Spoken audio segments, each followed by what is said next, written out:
Aujourd'hui, je vais te parler des paillettes.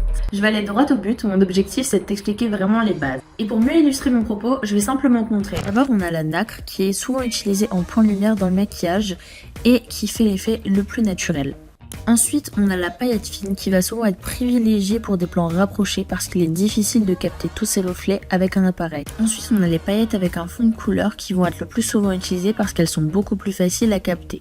Les pigments libres, ce sont des paillettes assez fines qui sont souvent utilisées en petite ou en grosse quantité en fonction de leurs reflets et de leur couleur. Les paillettes moyennes sont plutôt utilisées quand on veut un résultat assez voyant et peu précis. C'est souvent la même chose qu'on cherche lorsqu'on utilise des grosses paillettes, même si la plupart du temps elles sont plutôt utilisées pour le body painting.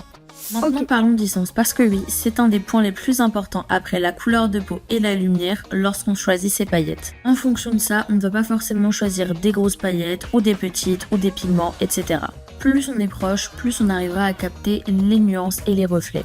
Tandis que lorsque je commence à m'éloigner, on commence à moins bien distinguer les reflets et les intensités. Sur ce dernier point, on peut carrément remarquer que certains ont disparu alors que d'autres ont gardé leur éclat. Ok, du coup, il y a 3 points qu'il faut que tu retiennes. Il faut principalement que tu fasses attention à la lumière, à la distance et à l'effet que tu veux donner. Évidemment, si tu veux plus de détails, on pourra voir ça dans une prochaine vidéo. Au fait, moi c'est toujours Malou, mais tu peux me retrouver sous le nom de Maëcha.